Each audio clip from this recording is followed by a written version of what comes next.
რეალურად არის წყარო და ეს ყველაფერი არის სკოლა, სადაც უნდა გაიხსენოს ვინ არის და ისწავლოს ღმერთობა, ერთობა, ძალიან კარგია ქართულში, კარგად გვაქვს გაერთიანება, არა აქ შიგ ეგრეგორულ სისტემაში, აქაც უნდა მოხდეს რასაკვირველია, ეს სკოლა თუ არ დაამთავრე სიყვარულის გამოცდები თუ არ ჩააბარე, აქედან გასასვლელს ვერ ნახავ. აქედან გასვლას ვერ მოახერხებ და პირველ წყაროში დაბრუნებას. ანუ რას ვსწავლობ ძირითადად, ვსწავლობ დესტრუქციული ენერგიების გარდაქმნას, ტრანსმუტირებას, გარდასახვას ვსწავლობთ ამ ეგრეგორულ სისტემებში, რაც ჩაგვაცვეს იმისგან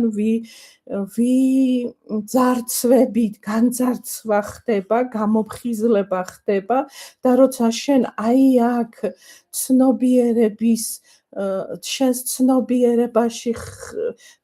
შენს ცნობიერებაში ახდენ გამოსვლას და არა როლებში დარჩენას, იმიტომ რომ ადამიანი როლებიდან ვერ გამო. იმიტომ რომ აი ეს ხაზი მოიცავს უამრავ პროგრამებს. ახლა მე აქ შტრიხებს გავავლებ. რომ დააკავოს, აი აქ არის უამრავი ფენები, რომელიც აქ არის უამრავი ფენები პიროვნებასა და პირველ წყაროს შორის და ეს ფენები არის შენი პროგრამები, პატერნები და მიბმული ეგრეგორულ სისტემებს. და ეს არანაირად არ გაგიშვებს, შენ გაიხსენო ვინ ხარ, რატომ არ გაგიშვებს, იმიტომ რომ შენ რომ გაგიშვას, როგორც სული, შენ ახარ ღვთიური, როგორც მზე ნაწილდება სხივებად, აქაც მზე განაწილდა სხივებად და შენ გამოჭერილი ხართ როგორც მზის სხივი, როგორც წყარო ნათელი, შენ ხარ საკვები ამ ეგრეგორული სისტემებისთვის და შენით ისინი ძლიერდებიან, შენი კონკრეტული არჩევანი, შენი ყურადღება, ფოკუსი განაპირობებს მათ სიძლიერეს. რომელ ეგრეგორულ სისტემისკენ მიმართავ და ეს არის ძირითადად როგორც თქვი, დუალური სისტემაა, ეს დუალური სისტემა და დუალური ეგრეგორული სისტემა, მთლიანად დედამიწა სამი განზომილება, დუალურია. შენ გაბურთავებს, ქანქარასავით გაქანავებს აქეთ-იქით, სიძულვილიდან სიყვარულამდე, წყენიდან პატიებამდე, ან ვერ პატიებამდე და ასე ქანქარასავით დადიხარ ამ დუალობაში და შეიძლება მთელი ცხოვრება ისე გაიაროს, რომ შენ ვერ მიხვდე, რომ ეს არის ყველაფერი პროგრამები, დესტრუქციული პროგრამები, რომელიც ჩადებული იქნა ბავშვობაში და პლუს გამოყვა სულის მეხსიერებას გარდმოსახვისას, ჩვენზე ზემოქმედებს, გარდმოსახვისას ჩადებული პირველი ის მეხსიერება, რომლის გამოთაც მოხვდით, ანუ კონექტი მოხდა, დაკავშირება მოხდა. ჩვენ რომ არ ვრეზონირებდეთ დუალური სამყაროს ამ ეგრე 3D სისტემაში ჩვენ ვერ მოვხდებოდით აქ და რახან მოვხდით, ესე იგი ჩვენ ვართ სასკოლო ამ სკოლის მოწაფეები და ჩვენ უზრუნველყოთ უნდა აქედან გასვლა. ამიტომ დაბადებაც და გასვლაც ეს ყველაფერი არის სულის არჩევანი და ის ასრულებს თავის მისიას. მისია რა არის? დაუბრუნდეს პირველ წყაროს. დაუბრუნდეს, გაიხსენოს ის მზის სხივი კი არ არის, მზის სხივი არის აქ, რომელიც კვებავს ან სისტემებს, ან ტრიალდება საკუთარ თავში შიგნით. თქვენ შეგიძლია კვებოთ ეს სისტემები და გარეთ ეძებოთ, გარეთ გააძლიეროთ რაღაც ეგრეგორული სისტემები, ან გაქვთ თქვენ მეორე არჩევანი, შეტრიალდეთ შიგნით თქვენს თავში და ამ შემთხვევაში თქვენ უკვე ყველა რასაც გარეთ ეძებდით, ძირითადად სიმშვიდეს, სიხარულს, ეძებდით აი ეს შინაგან ნეტარ მდგომარეობას, ამას აღმოაჩენთ შიგნით, საკუთარ თავში. ამიტომ ამბობენ, რომ ყველაზე დიდი მოგზაურობა იწყება საკუთარი თავიდან და ეს არის ყველაზე დიდი თავგადასავალი, რაც კი შეიძლება რა მოგზაურობაც კი შეიძლება გააკეთო ან მოახდინო, ან ზოგადად იმოგზაურო. ამიტომ ვამბობ, რომ სიკვდილი ილუზიაა, სიცოცხლეც ილუზიაა, სული დროებითი გადმოსული სხეულში, გამოცდილების მისაღებად გადის ამ ილუზორულ თამაშებს, იმიტომ რომ რეალურად გაიხსენოს ვინ არის და გახსენება რას ნიშნავს, ანუ დაბალ ვიბრაციულ სისტემაში ჩამოდის იმისთვის, რომ მიიღოს გამოცდილება, ისწავლოს მიმღებლობა, პატიება, სიყვარული, მადლიერება, იხაროს იმ არსებული ცხოვრების მოცემულობით და ასე გამდიდრებული გამოცდილებით, ანუ თავისი ტკივილი, რომელიც იყო გამოწვეული ხალატისგან, აქციოს საკუთარი თავის სიყვარულად. სიკვდილი ახლობლის აქციოს მადლიერებად, რომ ეს ადამიანი იყო მის ცხოვრებაში და მას ის არ მკვდება, იმიტომ რომ ამ სივრცეში, ამ ველში, რომელიც ვახსენე, აქ სიკვდილი არ არსებობს, აი ამ ველში გარეთ ეს ეგრეგორული სისტემები ძალიან ბევრია, როგორც მაკრო, ისე მიკრო სივრცეში ძალიან ბევრია. ამიტომ, როდესაც ვამბობ, რომ გავიდეთ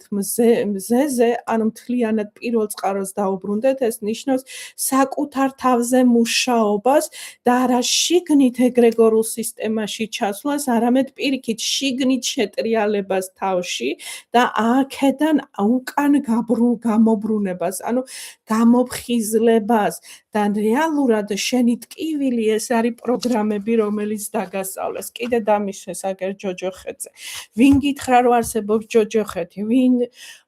მოგიყვა ამაზე? ეს არის ვინ მოგიყვა, რომ შენ ხარ ასეთი? ვინ გითხრა ეს? ეს არის ეს პროგრამები, რომელიც 3D-ში გამზადებული არსებობს. გასაგებია, ეს არის ის 3D ფაქტიურად არის ეგო. ყველაფერი ეგოს მსახურებაშია 3D-ში. შენ ეგო გჭირდება არა როგორც მართველი და 3D ეგრეგორული სისტემები, როგორც მართველი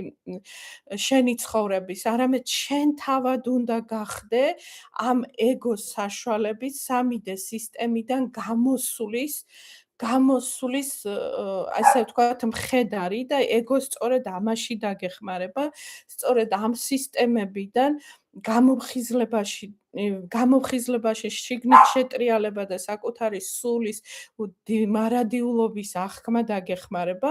მაგრამ დანარჩენ შემთხვევაში, აი ამ გამოფხიზლების დროს შენ ემშვიდობები ნელ-ნელა ეგრეგორულ სისტემებს, შენს გარეთ არსებულს, რომელსაც შენ აძლევ ენერგიას და ნელ-ნელა უტრიალდები შენს ღვთიურობას და ღვთიურობიდან ცხოვრობ მანამ ამ 3D სისტემაში, სანამ არ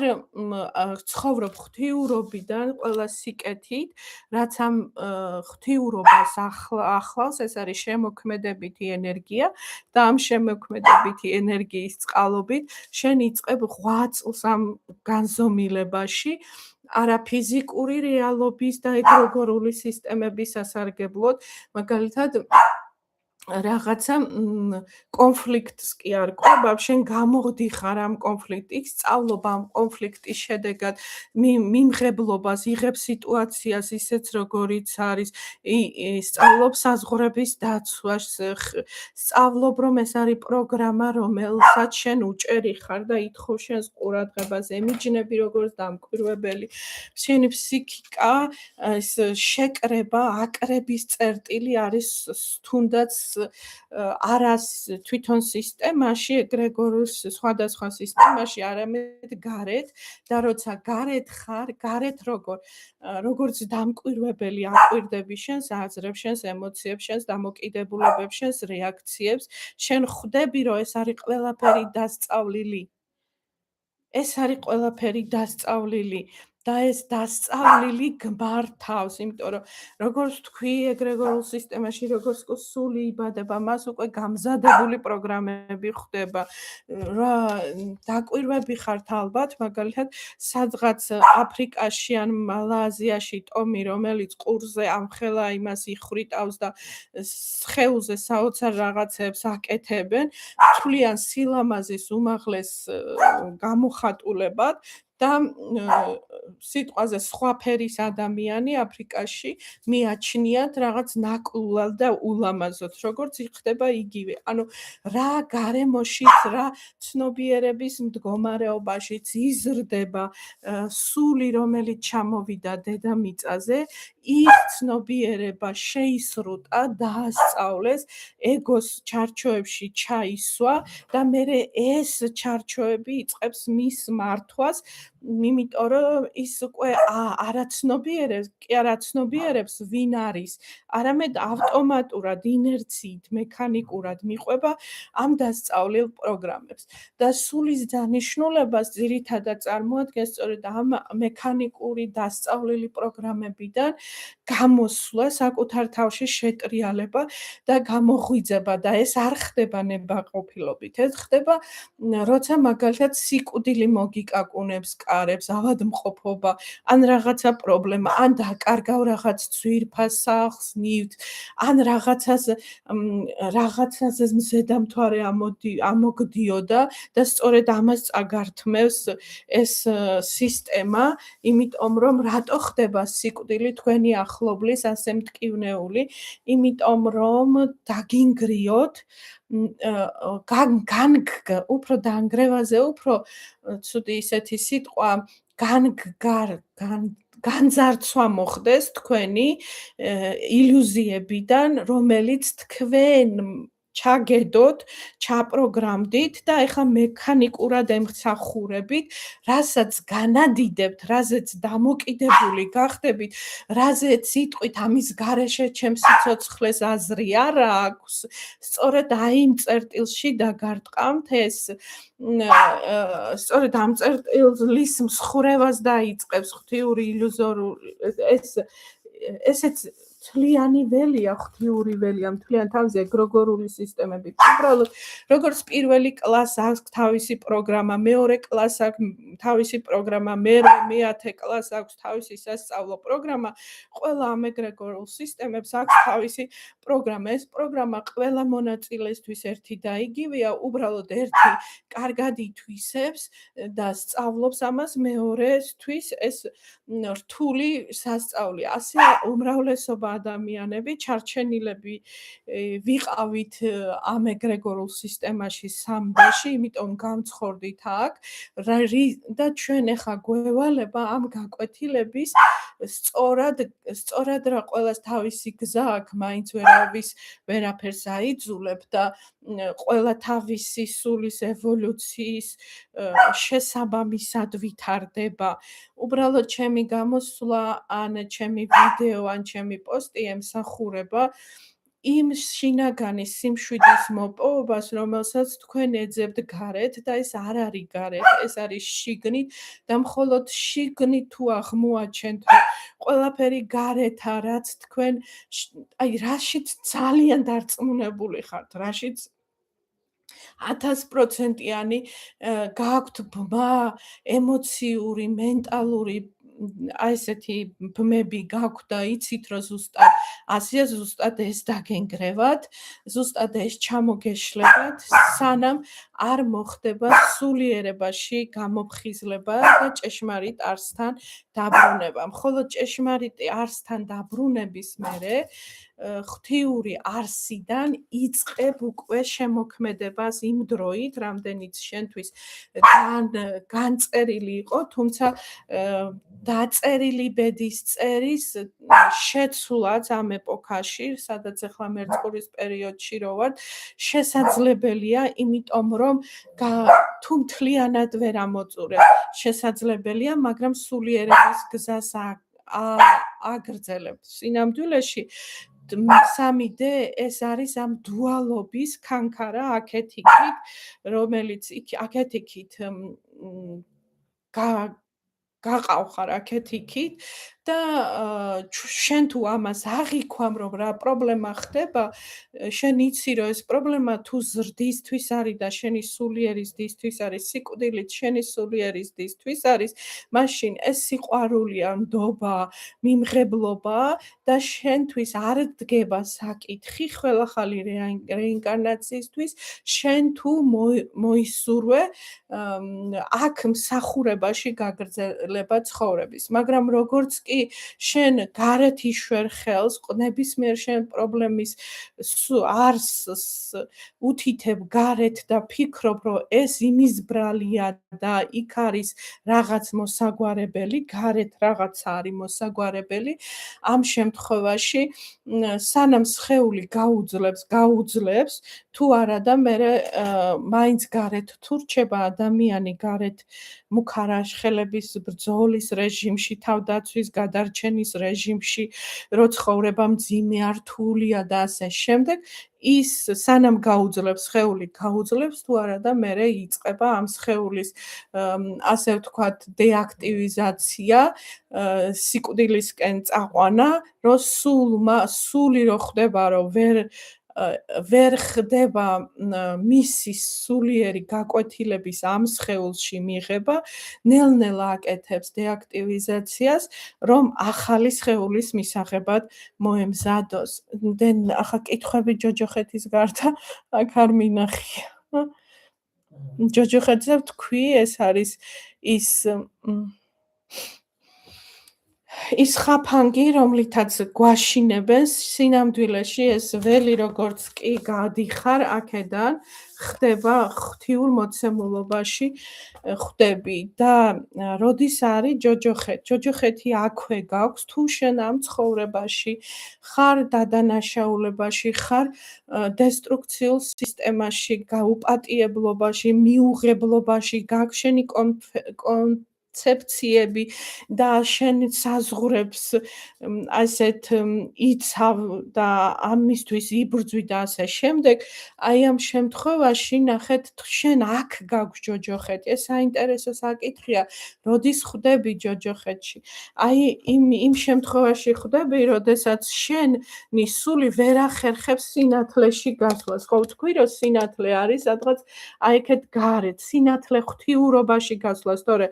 შეიძლება გაჭედვისას რაღაცა სინათლის გვირავში რო გადიან, ისევ ეგრეგორულ სისტემებში ხვდებიან და იქ რელიგიურ რაკურსით რაღაცას ყველაფერს რასაც ხედავენ, ეს ყველაფერი არის მორიგი ხაფანგების სინამდვილეში სუფთა ცნობიერება, სადაც არც სხეულია,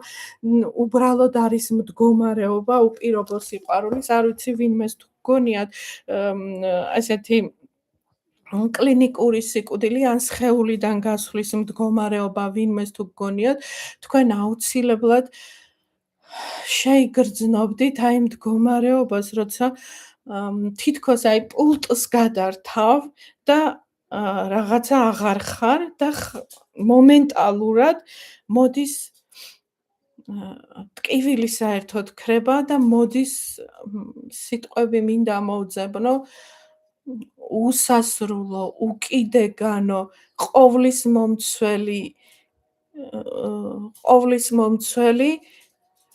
მარადიულით შეიძლება თავისუფლების უკიდეგანო და ერთხელ მქონდა 17 რამდენი წლის ვიყავი, 16-15 წლის ეს საკითხი, როდესაც სხეულიდან გასვლა მქონდა და ისეთი ნარნარიც არ არის, აი მიწიდან რო აწეული ხარ, აი ესეთი მდგომარეობა და რაღაცა ისეთ ადგილას მოხვდი, სადაც ორი ჩემზე დიდი, ანუ მაშინ სადღაც 16 წლის ვიყავი, რაღაც არსება მომყვებოდა, თითქოს ანგელოზა აღვიქვამდი მაშინ ამას, მაგრამ არც ფრთები ქონდათ, არც არაფერი, უბრალოდ მათთან ერთად ნაკადში სიარული იყო ეს და უსაზღვრო თავისუფლება, რომ რაღაცა დიდისგან გამთავისუფლდი. აი ალბათ ციხიდან რო გამოხვალ, ან გალიიდან ალბათ შიც რო გამოუშვებ, ან რაღაც ესეთი შეგრძნება იყო და ყველაზე დიდი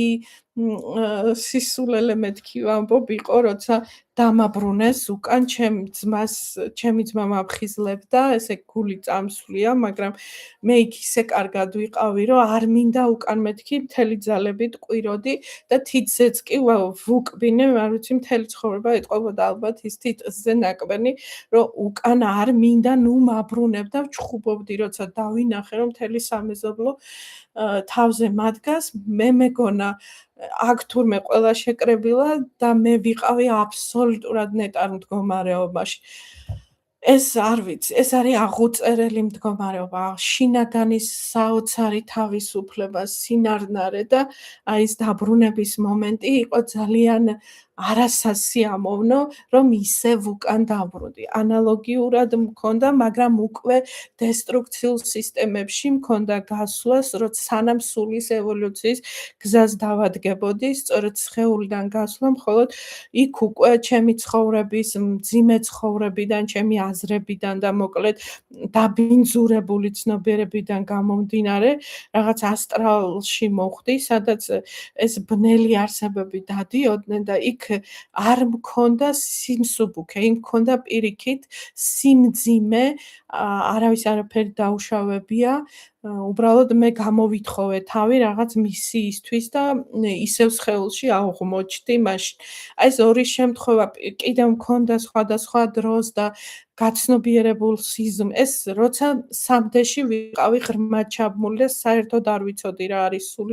სულის ევოლუცია, მაგრამ გაცნობიერებულ სიზმრებს ვინც ანხორციელებს, მისთვის წაშლილია siცხადის და სიზმრის ზღვარი, ის სიზმარშიც ისევე ცხოვრობს როგორც siცხადეში, ანუ მისი სიზმრები ისეთივე ხელშესახები და ისეთივე რეალურია, როგორც შეიძლება ყოფილიყო ცხოვრებაში და გაზღივოსნება მიიწובה. როცა ასეთი სულიერი გამოცდილებები გაქვს და ეს არ არის ფანტაზია, ეს არ არის შეზოფრენია, ეს არ არის შენგან განცდილი, მე ამას სწავლობ, იკვლევ, სწავლობ, უღრმავდები სიკვდილის ფენომენს და კითხულობ უამრავ წიგნებს, მათ შორის გირჩევდით აი მკვდრების წიგნი თუ როგორ ქვია, თქვენ იცით დღეს ხომ, მკვდართა წიგნი, ბარდო თოდოლის წიგნი, ტიბეტური წიგნია, ასევე არის ეგვიპტური წიგნი, როცა თქვენ ამ ყველაფერს ეცნობთ და სწავლობთ, იკვლევთ სიკვდილი თავის სიცოცხლესთან ერთად იმხელა ილუზორულ მატრიცული სისტემაა, რომ ეს ზღვარი შიშისა ქრება, იმიტომ რომ შიში ეგოა, ეგოს ეშინია, ეგოს ყველაფერი ეშინი, ყველაფრის ეშინია, რასაც ვერ აკონტროლებს და როცა შიში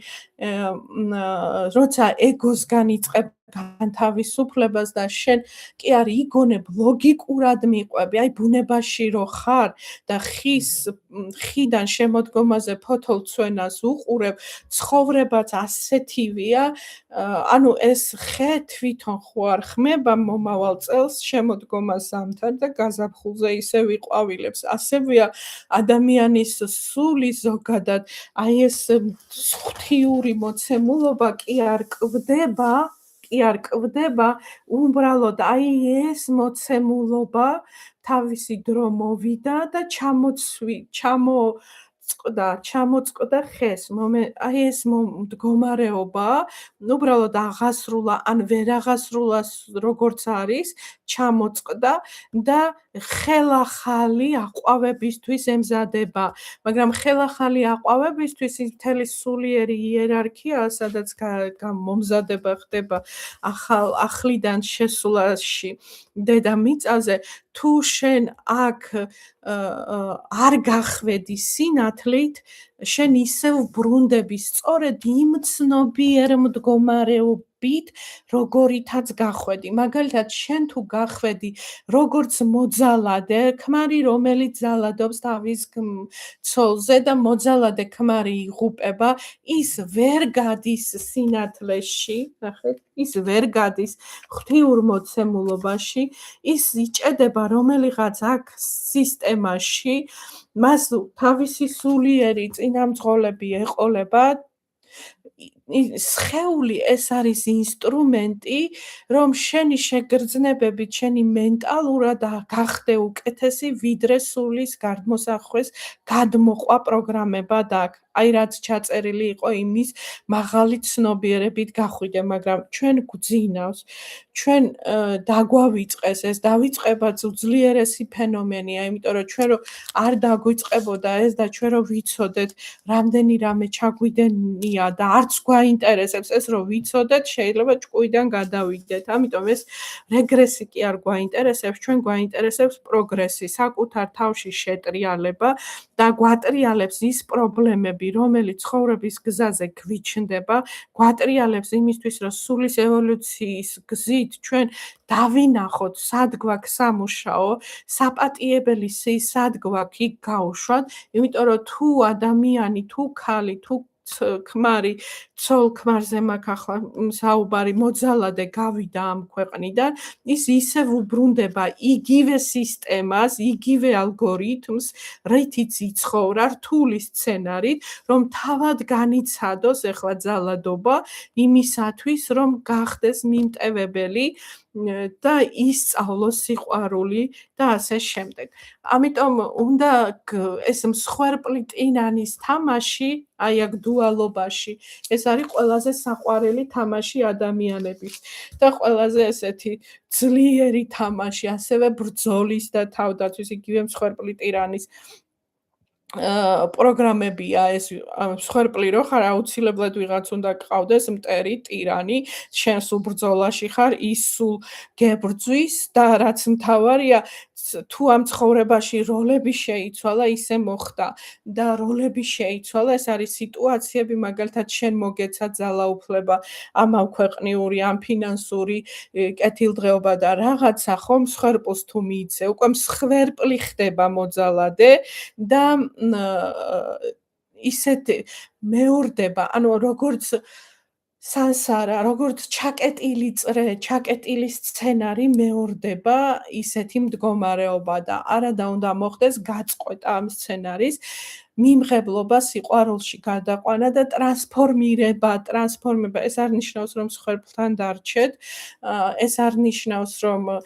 რაღაცები მოითმინოთ, პირიქით უნდა ისწავლოთ საკუთარი თავის სიყვარული, აღმოაჩინოთ თქვენში ღვთიურობა, მიუერთდეთ ღვთიურ არხს და ღვთიური არხის წვდომის შედეგად თქვენი ცხოვრების ტრანსფორმაცია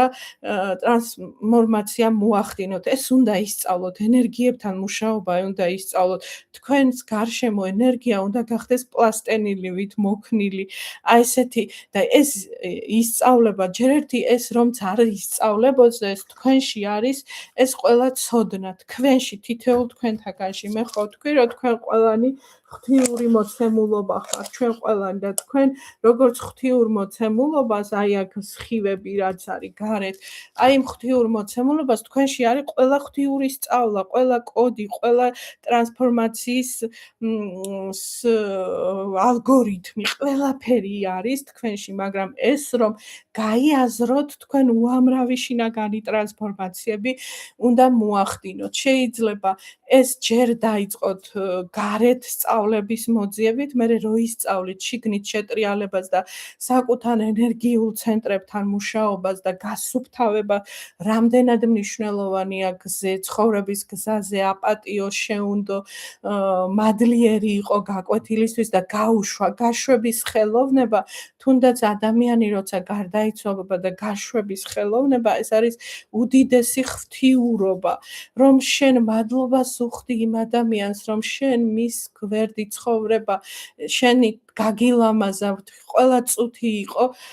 ბედნიერების და სწავლობ შენი ახლობლების, შენი ნათესავების დაფასებას, იმიტომ რომ როგორც ხეზე იგივე ფოთოლი ვერ ამოვა, რომელიც ჩამოცვივ და ასევე შენ იგივე სხეულში, იგივე ნათესავებში და იგივე გარემოში და იგივე კონტინუუმზე თუ დროსა და სივრცეში ვერ გარდმოისახები იგივე მოცემულობით, ამიტომ დასაფასებელია თითეული წამი, თითეული წუთი, თითეული თქვენი ახლობელი ადამიანით, თქვენი თავი პირველ რიგში თუ ძალადობის ფსიქოლოგიური თუ ფიზიკური ძალადობის ქვეშ ხართ, დააფასეთ, შეიყვარეთ თქვენი თავი, დააფასეთ თქვენი ცხოვრება უმაღლესი ცნობიერებამდე, აი ღვთიურ ცნობიერებამდე და ისწავლეთ როგორ გახდეთ ხალხმერთი და როგორ გახდეთ კაც ღმერთი. ისწავლეთ ეს თავად ღმერთი, ეს არის დუალობის გაერთიანება, პლუსი და მინუსი ენერგიების ბალანსირებული, ჰარმონიული არსი და მდგომარეობა და ზუსტად დედამიწაზე და ამ განზომილებაში არის ის ქალად და კაცად ქცევის პირობას. აქ არის დუალობაში ის გადაქცეული, დაშალა თავისი სრულყოფილება ქალად და კაცად, რომ გაიაროს ქალის სხეულში და კაცი. ახლა კაცების გულში მქონდა რაღაც შეხვედრა, კაცები ამაყობდნენ კაცობით, ქალო. თქვენ კაცებსაც მინდა მივმართო, რომ თქვენ არაერთხელ ყოფილხართ გადმოსახული ქალის სხეულში და თქვენში დღესაც არის ქალის ის პროცენტული თანაფარდობა, რომელშიც თქვენში არის, იმიტომ რომ დედამიწაზე ვერ გადმოისახებით. ამასევე ქალებში არის მამაკაცის ის პროცენტული პლუსი ნიშანი, რომელიც თქვენში არის და მამაკაცობს, რომელდაც რაც შეეხება სიკვდილისა და სიცოცხლის ფენომენს, როგორც ვიტყვი და დასასრულს დავასრულებ ახლა. ამით ეს არის ღვთიური სულიერების მცირედი ნაწილაკი ჩამოსული დედამიწაზე, აი ამ დედამიწისეულ სხეულში და არაერთ სხეულში ის იცulis დროთა განმავლობაში. იცulis ამ სხეულს მისიების მიხედვით და მისი მოვალეობა, ამ დუალობის შეცნობა, თავის თავში ღვთიურობის აღმოჩნდა და ამ ღვთიურობის პრიზმიდან, ღვთიურობის ცნობიერებიდან უკვე მსახურება იმდენი ხანი, რამდენიც მას აქვს და რამდენსაც ის მოისურვებს. ალბათ ჩემი კარგი მანი ძაღლი ითხოვს ყურადღებას, დიდი მადლობა დღეს ყურადღებისთვის, ალბათ სურლეს იყო რაც უნდა მეთქვა. შინაგან სიმშვიდეს გისურვებთ გაცნობიერებას, რომ რეალურად რა მტკივნეულიც არ უნდა იყოთ, უნდა გესმოდეთ, რომ ეს ტკივა ეგოს და ეგო არის ის სამი დუალობაში, რაც გიჭერთ, ის პროგრამები, რომლითაც ვართ დაპროგრამებული, ეს ითხოვს გაფართოებას და სწორედ სადაც გვაქვს ეს ძლიერი დამოკიდებულება და ესე იგი ხატადქმნილი გვაქვს რაღაცა ცხოვრებაში, ზუსტად ეს და ამას დაანგრევს ღვთიური მოცემულობა, იმიტომ რომ შემოტრიალდე მისკენ და შეიცნო საკუთარ თავში შენი ღვთიურობა. წარმატებებს გისურვებ, დღეს სულ ეს იყო დროებით.